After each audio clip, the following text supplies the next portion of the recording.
نهار اسود انا من بره البيت.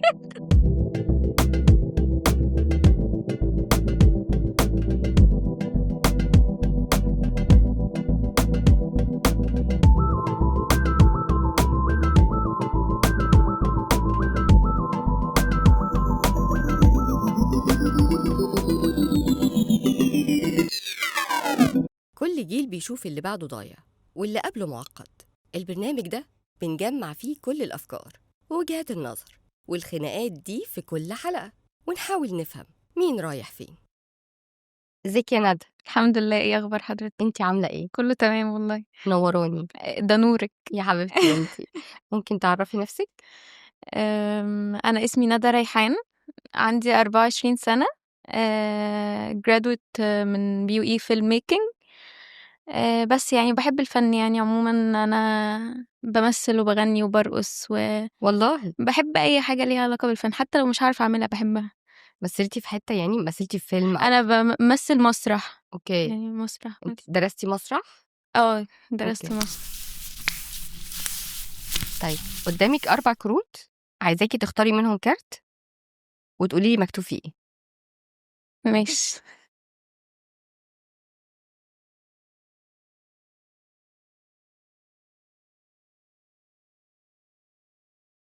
ايه؟ بصي اصل الضحكه دي يعني انا عارفاها، انا فهمت السؤال. إيه علاقتك مع حبيبك؟ احكي لك يا ايه ولا ايه؟ يا احكي لك يا ايه؟ انت جواكي مليان. احكي. والله يعني هو مفيش حبيب، يعني مش اللي هو relationship مفيش دلوقتي. بس انا اصلا بخاف يعني ادخل في relationship. يعني صحابي لما بيحسوا ان في حد في حياتي حلو خدي التجربة بيسموها تجربة، لان انا بخاف اصلا. ليه بتخافي؟ انا اصلا عشان انا شخص بفكر دايما قدام وما بحبش ده، يعني ما بحبش ده فيا. فوانس ان في حد فكر هل ده هقدر اكمل معاه ولا لا، فبيبقى في رعب كده. يعني ما اعرفش، انا الجواز بالنسبه لي مرعب مم. يعني.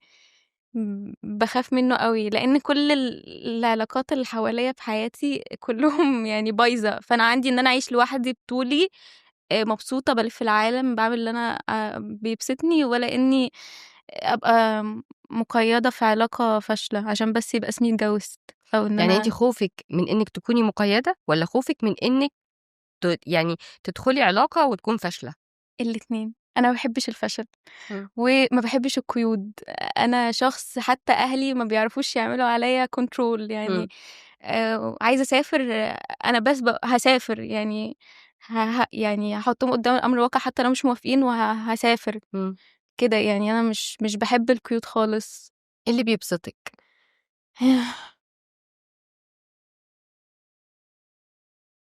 ان اليوم يمر عادي. من يمر عادي ازاي؟ يعني يبقى هادي، ما فيش مشاكل. آه، مشاكل مع مين؟ مشاكل سواء عيلة أو اللي هو الحاجات المفاجأة بتاعة القدر دي أو كده يعني. بتبقي يعني خايفه من اللي ممكن يحصل بعد كده؟ اه بخاف قوي يعني عامة أصلا مش بخاف بس من اللي بيحصل. أنا شخص عامة ال24 ساعة خايف، يعني أنا ممكن أصحى من النوم خايفة كده. طب وانت ليه مستسلمه لده؟ خالص والله باحاول أشتغل على نفسي. يعني مش أنا شخص ما باحبش حد يشوفني ضعيف أصلًا، يعني بالعكس أنا باشتغل على الموضوع ده يعني وكده. لسه مش عارفة أعمل ده أوي، بس يعني باحاول أصلّح ده فيّا يعني. أنا مش باخاف من بشر، أنا باخاف من أحداث، يعني بس.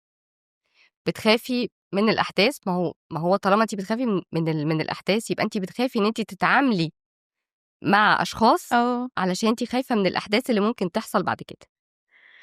أيوه بالضبط. بس هل أنتِ هتفضلي طول عمرِك خايفة؟ يعني افرضي إن أنتِ في مرة قابلتِ شخص والشخص ده كان كويس ومحترم وبيحبِك هتفضلي خايفة إن أنتِ تخشي العلاقة وأنتِ يعني ممكن تكون العلاقة كمان إن أنتِ كمان حبيتيه أو ارتحتِ له، بس هتفضلي خايفة إن أنتِ تخشي العلاقة دي عشان أنتِ خايفة إن أنتِ تفشلي.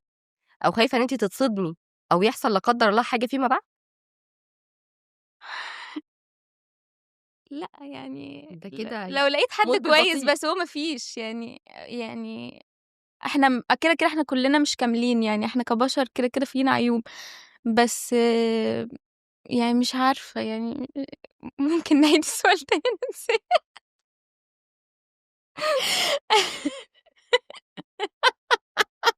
والله أنتِ مصيبة.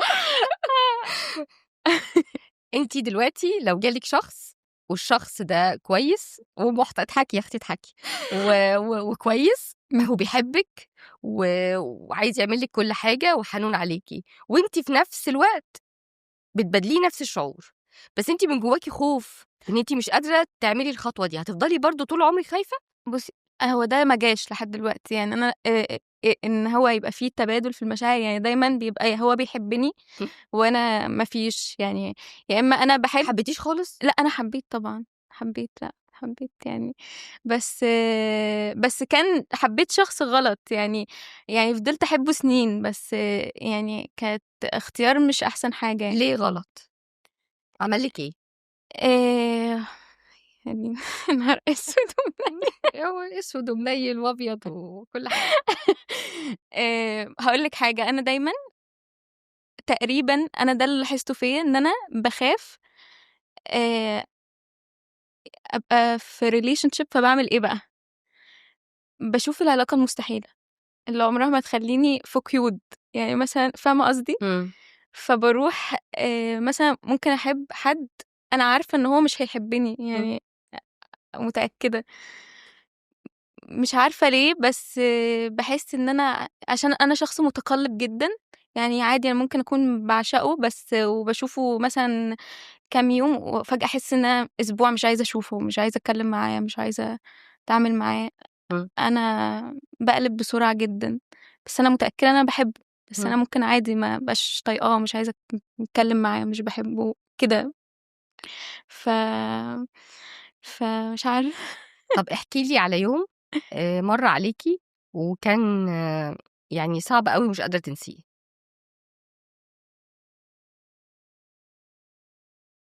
هي شكلها أيام والّا إيه؟ هو في كده أيام كتير يعني، أنا ممكن أقول لِك إيه الأيام الحلوة اللي مش هاقدر لأ، حضرتِك أنا عايزة الأيام الصعبة مش عايزة الأيام الحلوة. بس هنتكلم على الأيام الحلوة، بس أنا عايزة الأيام الصعبة. اليوم اللي مش حلو هو أنا فاكراه بس أنا مش عارفة أقوله إزاي. هو أنا شوية هتلاقيني هاعيط معاكِ دلوقتي. في حلقة كانت امبارح أنا اللي عيطت وهي كانت قاعدة ثابتة. في يوم عادي كنت جاية من برّه، أنا أصلًا آمم السنة دي أنا باحس بالحاجات أوي اللي بتحصل، يعني أنا كل حاجة هتحصل باحس بيها، إحساسي. يعني جدًا، جدًا، جدًا، يعني أنا شخص بابقى عارفة كل حاجة هتحصل من قبل ما تحصل. فأنا بس كنت كل اللي أنا عاملاه إن أنا قاعدة مستنياها تحصل إمتى، لإن هي حاجة مش بإيدي إن أنا أغيّرها. ففي يوم كنت راجعة من برّه إمم، بعد الفطار في رمضان، إمم.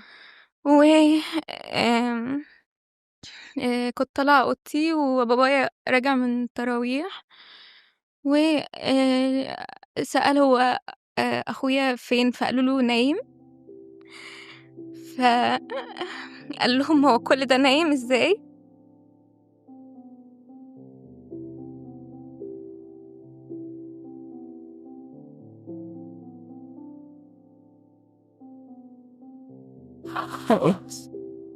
أنا عايزة أقوم كده خُدني أصلًا.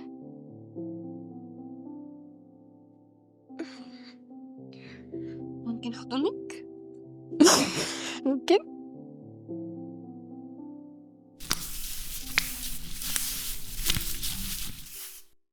بس يعني فبابايا دخل ففضل يعني دخل وأنا كان عندي كده إحساس اللي هو هي جات هو اللي هي الإحساس اللي أنا كنت حاسة بيه ده حصل والّا إيه، ما أعرفش يعني، إمم. بس أنا كنت داخلة دخلت لمّا قعد يصرخ ويصوت وكده، دخلت الأوضة وأنا عارفة إن أنا ده إن ده حصل. إن ده حصل يعني، ف اتصدمتِ طبعًا. اتصدمت عشان آآ أنا أول مرّة أشوف حد متوفّي، هو كان أصغر منِّك؟ لأ كان أكبر بسنتين. كان آآ تعبان؟ لأ هو ما أعرفش، بس هو كان زعلان يعني، بس ما كانش تعبان لأ. فبعدين أنا أصلًا مُخّي مش جايب رغم إن أنا عارفة، يعني أنا حاسة وأنا أصلًا قُلت لماما أول السنة دي إن ده هيحصل، ما أعرفش، وقبليها بيومين برضه قُلت حاجة كده يعني لأختي، كان معدّي في المطبخ فباقول لها: عمر بيصعب عليَّ." فبتقول لي: "ليه؟" فاقول لها: "باحس إن هو عمره قصير، يعني مش هيعيش كتير." ف فبعدين آآ اسمه إيه ده، أنا مش مُخّي مش جايب، فكنت قعدت أمسكه كده، بس هو جسمه كان مخشِّب، إمم. لإن هو طلع إن هو كان متوفّي يعني من الصبح، بس إحنا ما كنتوش كنا حاسين بيه. كنا فاكرين إن هو نايم. إمم. بس يعني ده كان من أيام اللي هو ده بقى له قد إيه؟ إحنا في شهر كام؟ إحنا دلوقتي في شهر 7. 7. بقى له 4، 5، 6 5 شهور. 5 شهور؟ إمم. يعني كده في أيام صعبة تانية. آآ بس برضه ده من الأيام يعني عشان بس دي ده كانت أقوى، كانت أقوى لإني كنت حاسة إن أنا في فيلم يعني مش حاسة إن أنا ده رغم إن أنتِ كنتِ حاسة بده، كنت حاسة بس ما بس كنتيش متخيلة إن ده هيحصل. لأسباب يعني إمم. تانية، بس كنت حاسة إن ده فيلم، اهم. أكيد ده مش حقيقة يعني. حاسة إنِّك بتتعافي كل ما الأيام بتعدّي عليكِ والّا حاسة إن أنتِ لأ؟ حاسة إن أنا بقيت أنا فاصلة نفسي عامةً، أنا باحس إن أنا مش أنا أصلًا أكتر شخص باهرب من الواقع في الحياة، في أي حاجة مش في يعني في أي حاجة في الدنيا أنا شخص مش باواجه الواقع. ف عشان شخص أنا بافكّر كتير وكده، فال24 ساعة مثلًا أنا ما باقعدش فاضية، يعني بتشغلي نَفْسِك. باشغِل نَفْسي، يا إمّا مثلًا حتى لمّا آجي أنام أنا مش باعرف أنام طبيعي زي الناس، لازم وأنا باتفرّج على حاجة، يعني مش باعرف أنام أحُط راسي كده على المخدة وأنام لأ، ال24 ساعة أنا ماسكة باتفرّج مثلًا أنا ساحلة نَفْسي الفترة دي في مسلسل تركي، أول مرّة أتفرّج على مسلسلات والله أنا تركي. عندي بنتي برضه زيِّك يعني ساحلة نَفْسها في التركي 300 على طول. حلقة. ما شاء الله عليها. يعني ف لأ، يعني على طول، على طول يعني باعمل حاجة. آآ مؤخرًا مثلًا ما بقيتش يعني في البيت لمّا بييجوا يتكلّموا عنّه ما باقدرش أقعد، يعني مش باحب أدخل في النقاش. في النقاش. آمم مش باروح كتير أزوره، وأنا أصلًا في الطبيعي كان حد من صحابي متوفّي قريب ليّا جدًا من وأنا صغيرة، كنت باروح دايمًا، بس مش عارفة ليه المرّة دي مش عشان هو الأقرب ليكِ، فأنتِ حاسة إن أنتِ مش قادرة تعملي ده. مش عارفة، مش باروح كتير. أنا مش هاجيتِك أكتر من كده. اسحبي الكارت التاني، عشان لسه الإيجاد التاني جاي، ما تقلقيش، إحنا ما خلصناش. علاقتك مع أهلك، يا نهار أسود! ده أنا من برّه البيت. ماشي برّه البيت مش مشكلة، ما تعالي عندي. أنا قاعدة هنا في التجمع، تعالي اقعدي معايا. هو أنا كده مش باخاف، يعني هُم أصلًا دايمًا بيقولوا لي لمّا بيحصل مشكلة أو حاجة في البيت وكده، لمّا أفضل أقول لهم: "أنتم فاكرينّي هاخاف والّا إيه؟" يعني أنتِ بتخافي؟ إمم. روحي بس على إن يعني كنت هو باقول خدِك في حضنه، إن هو بالضبط. بيطبطب، إن هو support ليكِ.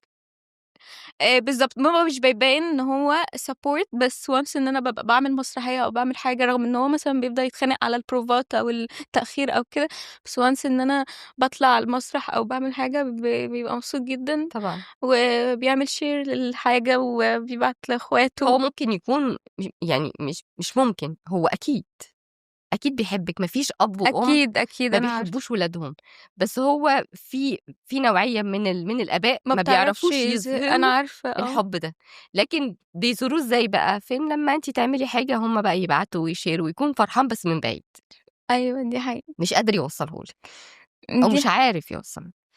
صل طيب أنتِ دلوقتي كنتِ بتقولي إن أنتِ يعني خرجتِ واشتغلتِ عشان تلهي نفسِك عنهم، إمم. كنتِ بتشتغلي إيه؟ كنت باشتغل real estate. كنت بتشتغلي ايه؟ real estate. اوكي. بس شركة element. بس عايزة اقول لك اني ما كنتش بقول عايزة اقول لك اني ما كنتش بقول لقرايبي او اي حد ان انا بشتغل في real estate. بالنسبة لي ما اعرفش، مش قصدي حاجة، في كل ناس كتير بتشتغلها وناس نظيفة جدا وكل حاجة.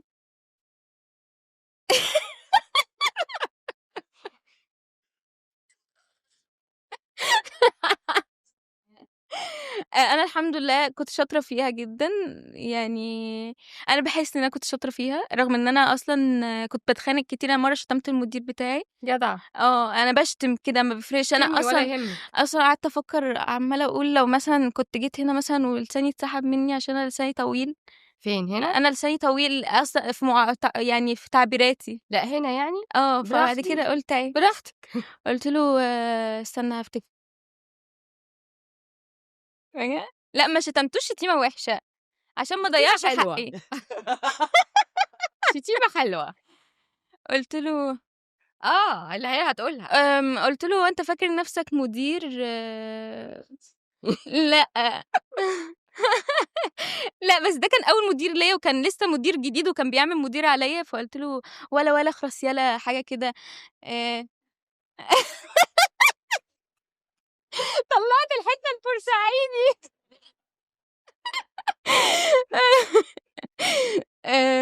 بس بس دي من الخناقة من الخناقات، يعني في خناقات تانية كتير بس يعني دي من الخناقات. ما أعرفش كانوا بيسكتوا عليّا ليه، عشان أنا عشان دمي ربنا خفيف؟ بيحبك. ما أعرفش. دعاء الوالدين الله أعلم. احتمال. الله أعلم. طب ماما؟ ماما لأ، ماما بالنسبة لي يعني أنا لو عايشة أو إن أنا لسه عايشة لحد النهارده عشانها وبسببها. آه. إمم. ماما شخص مش بيظهر مشاعر زيي. يعني أنا عامةً شخص أصلًا في الحقيقة ما بيظهرش مشاعر. بس آمم، بس أنا بالنسبة لي مش بالكلام، هي بالأفعال. فأنا باحس إن مهمًا كنت باتخانق مع ماما أو عادي زي أم وبنتها، باحس إن ماما زرعت وأنا صغيرة. ف زرعت حاجات كتير أوي حلوة. فأنا بس sensitive في حوار ماما شوية. برضه. ربنا يخليها لِك. هو أنتِ سيرتِ في كل حاجة ما شاء الله عليكِ. أقسم بالله، أقسم بالله لا يُغمى عليَّ. أيوه دي حقيقة. كمّلي يا أختي بس أنزّل رجلي دي عشان آه. خاطر. أنا عايزة بقى أرفع دي عشان أرفع. عارفة أنا لو هاقعد براحتي عايزة أفتح السوستة بس مش قادرة.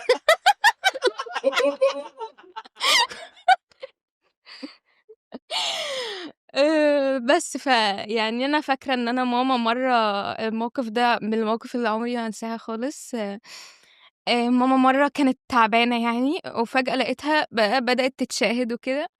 و و وأنا مش برضه ماما لمّا بتبقى تعبانة مش باظهر مشاعر، بس بابقى جنبها بابقى ساكتة. أنا ما باعرفش أتكلّم يعني. ماما امبارح كانت بتعيّط كل اللي أنا باعمله إن أنا واقفة جنبها كده بس أنا مش عارفة أعمل حاجة. خايفة تفقديها. جدًا. هي بدأت تتشاهد وكده. فأنا كنت ساكتة، ساكتة. أول ما لقيتها بقى بدأت تتشاهد وتعمل أصوات غريبة وكانت تعبانة وكده، قُلت لها: "أقسم بالله وحياة ربنا أنتِ لو مشيتِ أنا هاروح أرمي نفسي من الشباك." وكنت هاعملها وما كنتش حاسة إن أنا عندي أي أي أي شَك إن أنا ممكن ما أعملش كده. يعني كنت هاعملها عادي جدًا، جدًا يعني. بس يا رب بقى عايزة أبطّل عياط ده إيه الخرا ده؟ إيه الخرا ده؟ إيه الألفاظ دي يا جماعة؟ شكرًا. لأ خلاص كفاية.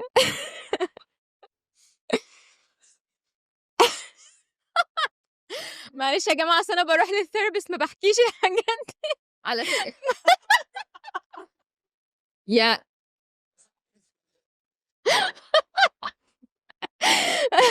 يا ندى أصل أنا بانيّمِك عشان تتكلّمي.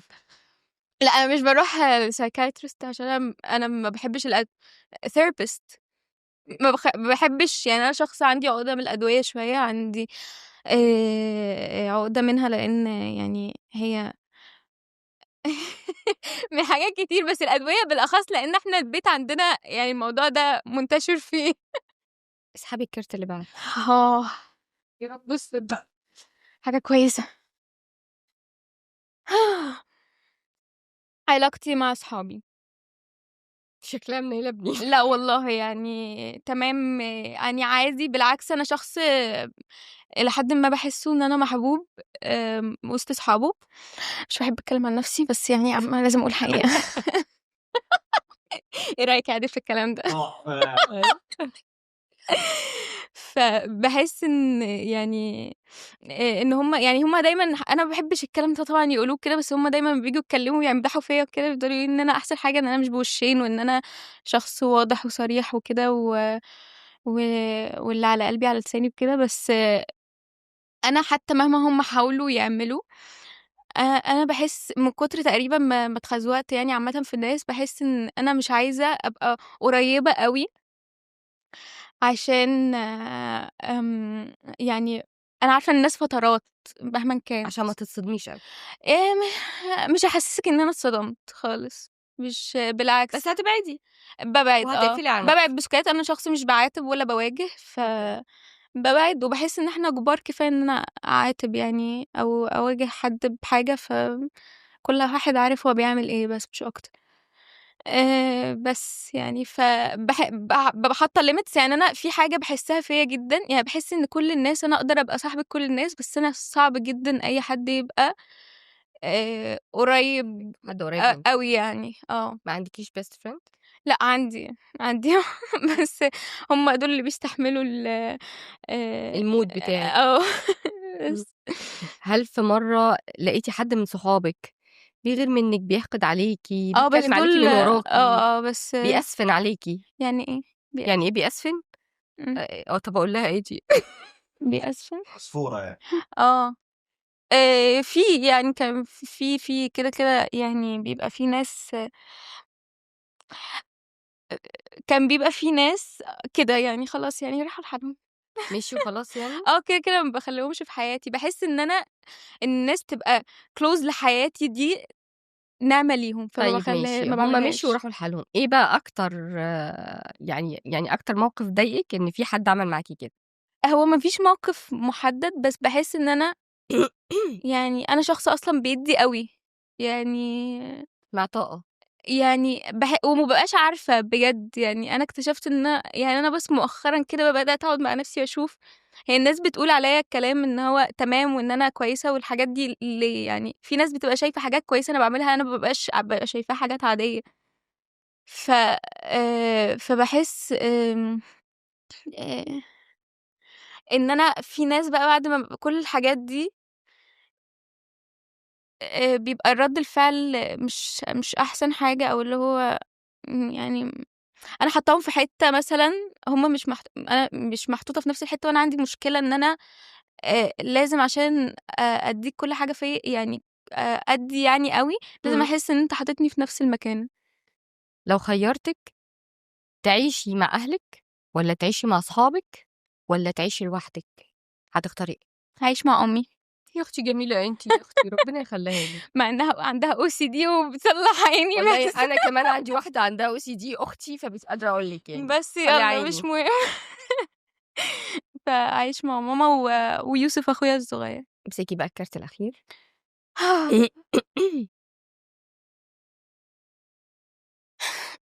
وده بالنسبة لي بصراحة سؤال مهم جدًا. آه. علاقتك مع ربنا، آآ يعني مؤخرًا بإن أنا ما بقيتش أحس العلاقات اللي في الحياة دي مهمة، فبالنسبة لي علاقتي مع ربنا مهمة جدًا، لإن آآ باقعد بقى أعيط بقى وأخرّج اللي جوايا، الكلام اللي مش بتكلميه؟ جدًا يعني، بتقولي له إيه؟ باقول له حاجات كتير أوي، بس آمم بس يعني من أهمهم أنا مش باعرف أتكلّم برضه أوي، باقول له اللي هو إن هو أكيد عارف. شكرًا، أخويا. يعني إن هو عارف ربنا سبحانه وتعالى يعني عارف أنا إيه اللي جوايا بجد، أنا مش باعرف أظهر ده أو مش باعرف أتكلّم فيه أوي، فأكيد يعني أنت حاسس بيّا. من أهم الدعوات اللي بادعيها دايمًا آمم إن يعني يطوّل في عمر ماما. يا رب. آمم أنا أي حاجة وحشة بتحصل لي باقول الحمد لله مش ماما، يعني يعني الحمد لله. يعني بالنسبة لي أي خسارة آمم تمام، بس طالما ماما لأ، مش ماما. ربنا يخلّيها لِك. يا رب. عايزة أقول لِك إيه، بتصلّي؟ الحمد لله. مواظبة على الصلاة؟ بُصّي، في أوقات ما باقدرش أقوم من على السرير أصلًا، بافضل أقول يعني طَب ممكن لو صلّيت وأنا نايمة على السرير. يا جميلة ياتشي، ياتشي. أستغفر الله العظيم. طب ما بتسأليش ربنا بقى ليه يعني؟ بس أنا الحمد لله يعني الحاجات دي هتبقى في الmontage صح؟ الحمد لله على إيه بالضبط؟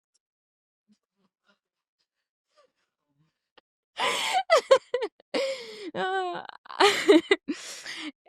لأ، بس أنا فعلًا هي مش كده باضغط على نفسي، بس في أوقات أنا بافضل طول اليوم في السرير الصراحة يعني مش طب باقوم ولمّا أنتِ خالص. بتفضلي طول اليوم في السرير، ما بيجيش في دماغِك كده لأ أنا إيه اللي مخلّيني في السرير، ما أنا أقوم أصلّي؟ ما أنا هاقول لِك حاجة، أنا بقى لمّا ييجي لي اللحظة دي إمتى، بالليل خالص، فباجمّع كل الصلوات مع بعض، عارفة إن دي حاجة مش كويسة طبعًا، بس وخصوصًا لو أنتِ كمان قاعدة فاضية ما بتعمليش حاجة، عارفة لو عندِك سبب إن أنتِ يعني عندِك شغل وده مش آه، سبب، برضه. عندِك شغل جامد وما أنتيش قادرة تعملي ده ماشي، إنما إمم. إن أنتِ قاعدة على السرير ومرّيتِ بأزمات كتير وشُفتِ يعني إن ربنا برضه عدّى مواقف كتير إمم. كويسة عليكِ وأنتِ برضه مصممة ونايمة في السرير أنا ما قُلتش إن أنا مش باصلّي، هو في إيه؟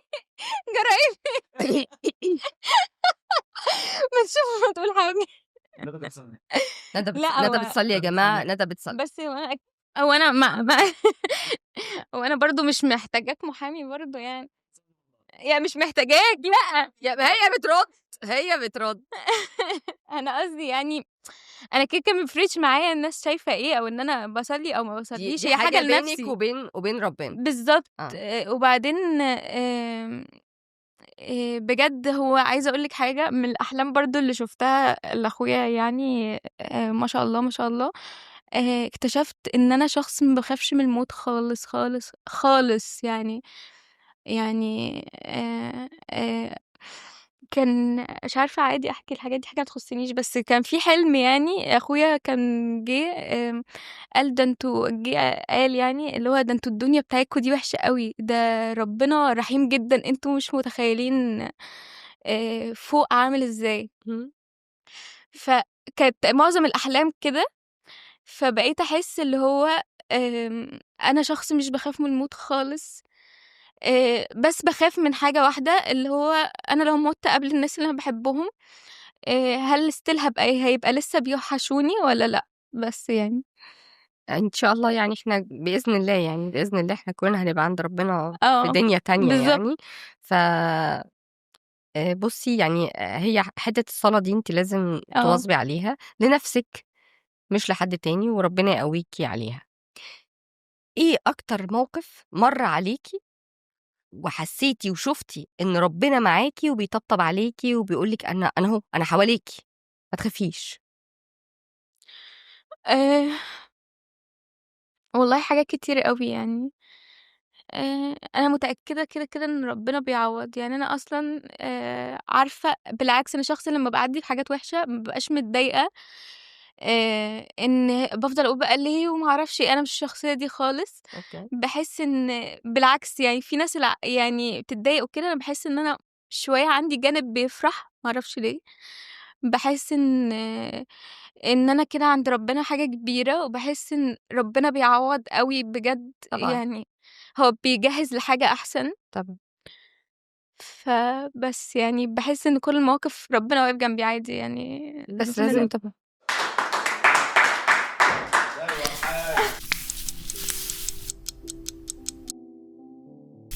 الفقرة دي أنا باحبها جدًا، علشان باحب الناس كلّها تخرّج كل حاجة جواها. يا أستاذة ندى، أيوه، أخبارِك إيه؟ أيوه. كُلّه زي الفل. أنتِ عيّطتِ قبل كده صح؟ لأ. ما عيّطتيش؟ طب هنعيّط تاني، ماشي؟ ماشي. موافقة؟ أنا عايزاكي تخرجي كل اللي عندك بعد الساعة 12. أمم. بتقومي كده وتروحي أوضتك، تقفلي على نفسك أمم. وتقعدي كده تكلمي نفسك، وتروحي حاطة دماغك على المخدة. بتشوفي إيه؟ تفتكري إيه؟ إيه الماضي اللي بتفتكريه؟ إيه المستقبل اللي انت شايفاه؟ إيه الصدمات اللي انت خايفة إنك تشوفيها في حياتك؟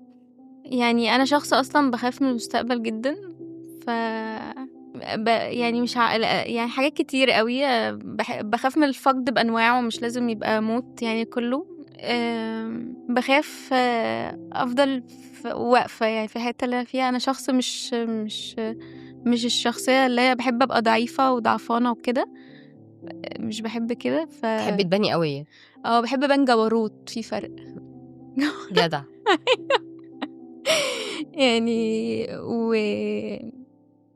بس بفضل يعني افكر في ان هو انا هطلع من اللي انا فيه ده ازاي او امتى. اللي انت فيه اللي هو ايه؟ اللي انت فيه كشغل، كبيت، كفقد اخوكي، كايه بالظبط؟ آم، ككل حاجة يعني، ككل مش بفكر في حاجة معينة. بس انا برضو كنت قلت لك ان انا مش بحب افكر كتير وبسحل نفسي وكده، فبرضو مش ساعات كده لما يعني بالغلط كده قعدت افكر، بفضل يعني بحس ان ده حاجة مجنونة، بس ممكن اقعد اتكلم مع نفسي. بحب اتكلم مع نفسي قوي. في حاجات او مواجهات انا ما عرفتش اعملها ف ايه هي المواجهات اللي انت معرفتش تعملها؟ مع ناس معينة. مين هم الناس المعمولين؟ لا مش صحابك؟ اه قرايبك؟ يعني قرايب اكتر. إيه هي المواجهة؟ مش شرط اعرف اشخاص. ايه هي المواجهة؟ عملوا لك ايه فانت كنت المفروض تواجهيهم وما عملتيش ده؟ يعني كمواجهة اللي هو عملوا لي ايه كأذى مثلا. اهو. ايوه كأذى نفسي ايا كان بقى هو ايه، مش هقدر اقول بالظبط، بس يعني وحسيت ان انا لو واجهت هبان ضعيفة فما واجهتش، فبحس بقى ان انا محتاجة يعني بقعد بقى في الأوضة بقى بفضل ساعات كده بتكلم اكنهم قدامي او كده تتخانقي معاهم وبتقولي اللي انت كنت عايزة تقوليه وما قلتيهوش. اه طب ما تقوليه في دي وشهم حاجة وتخلصي مجنونة قوي. نفسك. ايه، ما تقوليه في وشهم وتخلصي نفسك. ما انا بحس ان المواجهة دي تضييع وقت على الفاضي، التاني هيرد هيبرر تبريرات انا مش هصدقها مم. او كده، وجع دماغ وانا خلقي ضيق. لا طالما خلقك ضيق اه خلاص. في ايه في الماضي غير وفاة اخوكي؟ في الماضي انا عامة آه، في الماضي برضو ساعة وفاة صاحبي، اخويا يعني زي اخويا. بس انا بقيت احس ان انا من ساعتها بقى وانا قافله على نفسي عامه. يعني انا من ساعه وفاه صاحبي ده اصلا وانا قافله على نفسي. هقول لك حاجه، يعني انا مثلا فضلت من بعد وفاه صاحبي، عشان كانت برضو موت مفاجئ، فبالنسبه لي كانت الفجأة دي صدمة. اه مم. ففضلت حابسه نفسي وكده، ما كنتش يعني كنتش بتعامل مع ناس كتير. بس فحسيت ان ده اثر على علاقتي بالناس اللي في البيت، مم. لان كنتش بتكلم كتير، ما كنتش بشارك حاجات كتير، ما كنتش كنت شايفه ان انا طول ما انا بعيد طول ما هيبقى يعني احسن. بس يعني انا اصلا من كتر ما انا بعيده عن الناس، مره حد قال لي انتي هتموتي لوحدك. بعد الشر عليكي طبعا. من كتر ما انا مش عايزه، فرديت قلت ما اكيد هموت لوحدي. هو يعني في حد هيتدفن معايا؟ ما اكيد هموت لوحدي. هو اصلا انت هتبقي وحيده، يعني مش هيبقى حواليكي اصحاب ولا اهل ولا اي حاجه خالص، لان انت عايزه تعيشي لوحدك. انت من كتر ما انت خايفه عايزه تفضلي لوحدك. اه يعني انت اكتفائك الوحيد بامك. اه غير كده لا طبعا، ربنا يديم عليها الصحه والعافيه يا رب. ويخليها. بس احنا مش بنعيش طول عمرنا، فلازم برضو تقللي خوفك عشان تقدري تكملي لازم تدي لنفسك مساحة. عارفة رغم خوفي ده أنا أصلا شخص متهور جدا متسرع جدا وبعمل حاجات أصلا يعني الشيزوفرينيا أيوة اللي انت يعني دخلتي والله جوزائي أيوة وانا من الصبح عماله اقول دي سرطان ورومانسيه وهاديه فاجئتك وجميله. ده انت صدمتيني. بس يعني بعمل حاجات بجد متهورة جدا يعني. افتكر مرة طاق في دماغي ان انا عايز اسافر اسوان وقلت لماما بس عارفة ان بابا مش هيوافق يعني. ويوميها يعني قررت ان انا خلاص انا هسافر بقى مش هستنى بقى موافقة حد وكده. فبابا كلمني وانا في القطر قال لي انت فين؟ قلت له في القطر. قال لي قطر ايه؟ قلت له رايحة اسوان. فانا بعمل حاجات يعني بحس ان خلاص الواحد كبر ان هو ياخد permission او حاجة. عارفة ان برضو الاهل عمرهم ما يشوفوا الحتة دي بس بحس ان خلاص بقى يعني بس. طب اخيرا بتتمني ايه؟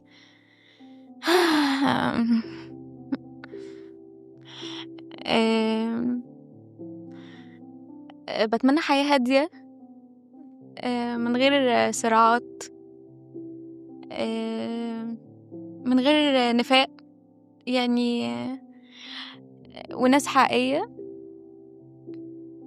يعني أنا ما عنديش مشكلة خالص خالص إن أنت تبقى شخص فيك عيوب الدنيا بس تبقى حقيقي.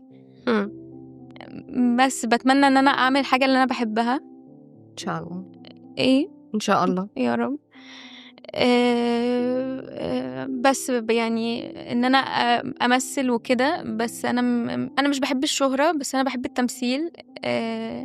بس يعني بحس ان التمثيل برضو حاجة هروب من الواقع عامة. يعني بحس ان هي بتخليني اهرب من الواقع فدي حاجة دي لذيذة. حقيقة.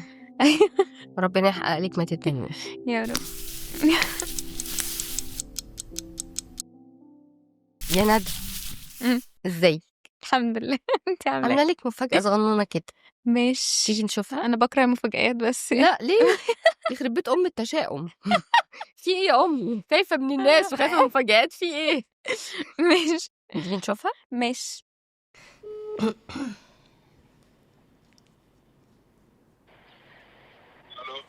ازيك؟ الو. ازيك؟ لا ما تزقش. الحمد لله. مين؟ ندى معايا هنا في البرنامج وانا عايزاك تقول لها كلمة. مين؟ عايزاك تقول لندى كلمة. اقول لندى كلمه؟ اه. هي صاحبتي واختي واختك. وتستاهل كل خير. واحلى حاجه فيها خلي بالك ان هي عفويه. هي دماغها بقى بصي دماغها مزرجنه شويه وحاجه يعني في البلالة. ايوه. يعني في البلالة خالص. لا هي فعلا عفوية و100 شخصية في بعض، بس هي طيوبة يعني. هو احسن اكتر حاجه بحبها فيها ان انا وهي بنقعد ننقش في بعض على طول وهي دمها خفيف بصراحه جدا. صاحب صاحبه اللي هو انا بتعامل معاها طبعا روح مع احترامي للكلام ده بس أنا هي رح- اخويا فاهم اخويا واختي اخويا يا اخويا. ربنا يخليكوا لبعض، وانا متشكرة جدا ان انت رديت عليا. العفو على ايه. ميرسي. باي باي. عامة يوسف ابن ناس بس معرفش بيتكلم كده. اخويا يعني. اخويا. نورتيني يا ندى وشرفتيني. ربنا يخليك. ونصيحة مني، مش عايزاكي تخافي، واجهي اي حاجة. حد ضايقك واجهيه. ما تخافيش من الناس، ما تخافيش من الدنيا، كل حاجة ربنا مقدرها لنا هتحصل. فبليز يعني تكر من الحتة دي. ان شاء الله. ونورتيني بجد. بنورك. ميرسي يا حبيبي.